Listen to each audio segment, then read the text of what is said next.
two ideas about davening and about shul. The Ramban asks an interesting question. What happened to the Kedusha, the sanctity, the holiness of Har Sinai?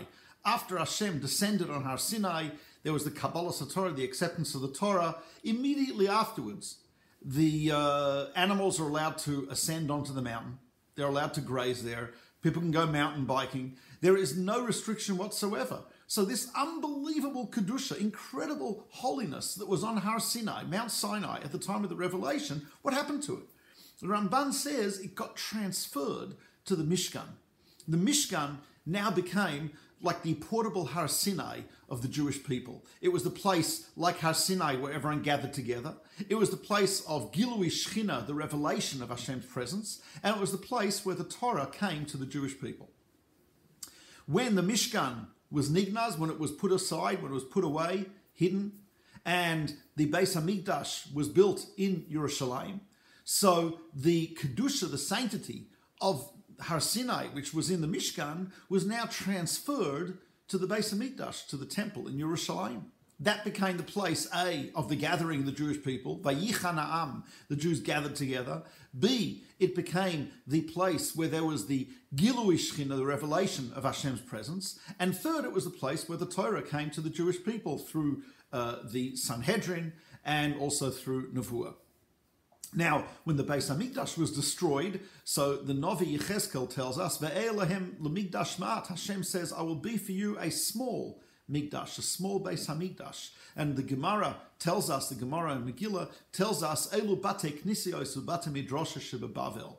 These small Beis HaMikdash, the minor Beis HaMikdash, refers to the shuls, the houses of study and the houses of prayer in Bavel, in Babylon, or in Brooklyn, or wherever you happen to be. So every single shul is a little bit of Har Sinai. It's a little bit of Mount Sinai. It's a place of the revelation of Torah, where we learn Torah, where we hear Torah. It's a place of the Gilui Shechina, where we come close to Hashem, feel His presence, and have an experience, a little bit of a taste of Har Sinai. And it's a place where we gather together as in a sense of unity and achdus and oneness of the Jewish people. So the first point to understand is when we go into a shul, it's a little bit like going into Har Sinai, Mount Sinai. I don't think people at Har Sinai were schmoozing with each other during the time of the giving of the Torah. I have a feeling people were not checking the sports scores. I have a feeling that they were not checking their texts, etc. Har Sinai was an amazing event. In fact, one of the reasons that we shokel, we sway when we daven, the Rishonim tell us, is because we're imitating what the Jews did at Har Sinai. Har Sinai says, Vayanu ha'am, the people shook. Vayamdu marachak, and stood far away in fear. That same awe and fear and inspiration that we had at Har Sinai was transferred to the Mishkan, transferred to the Beis HaMikdash, and is now in every shul. So that's one thing to keep in mind. A second point, Rabbi Yehuda Halevi tells us in his amazing Sefer HaKuzari, Rabbi Yehuda Halevi tells us that HaKadosh Baruch Hu gave what is needed for the neshama. The neshama needs to make contact with HaKadosh Baruch Hu. The neshama needs to be free of all of the interference and the static and the noise and everything that we have in this world, what is normally called the rat race, which the rats usually win. So Rabbi Yehuda Halevi tells us that HaKadosh Baruch Hu gave us times that we can leave momentarily that type of situation and existence and experience tranquility, menucha and rest. Shabbos, Rosh Chodesh, Pesach, Shavuos, Sukkot, Rosh Hashanah, Yom Kippur. He says, but in addition to that, he gave us type of like a mini Shabbos.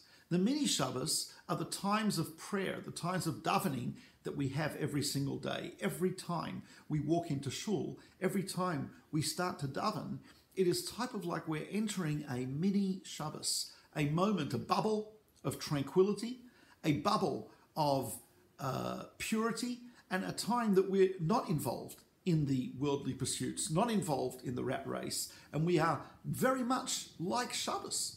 And that's what every single time of davening is supposed to be like. And in the same way as we desire, the soul, the neshama, is craving for Shabbos. By the time it's Thursday, I'm already dying for Shabbos. So also, the neshama also desires those times of tefillah, those times of prayer, those times of tranquility. It's interesting, the Gemara tells us you're not allowed to run out of shul, even if it's a good kiddush. But it says you're not allowed to run out of shul. The simple understanding of why you cannot run out of shul is because it's disrespectful. But Talmidei Rabbeinu Yonah, in the commentary on Brochus, says the following. They say, because the shul, like the Beis Hamikdash, is called Mokom HaMenucha, the place of rest. Now, some people take that quite literally and sleep in shul, but that is not what Talmidei Rabbeinu Yonah mean. I heard from my Rabbi, Mordechai Shapiro, that the idea of tefillah is indeed, I'm at rest. I'm not pursuing my goals. I'm not running to get what I need. All I'm doing is standing there and asking Hashem, standing there and praising Hashem, standing there and saying thank you. So I'm in a state not of running, not of ruts, but in a state of menucha, in a state of rest. Running away from a state of rest is type of crazy. That's why you don't run out of the shul. So those two ideas, A, that when we go to shul, we're really in a little bit of a Mount Sinai, Har Sinai situation. Number one, to bear that in mind. And number two, it's a mini Shabbos every time we go to shul. So hopefully we'll think of those ideas, and it won't really be necessary for anyone to tell us, shh, right? Because it will be obvious to us that we should be focused on what we are doing. Thank you very much for listening.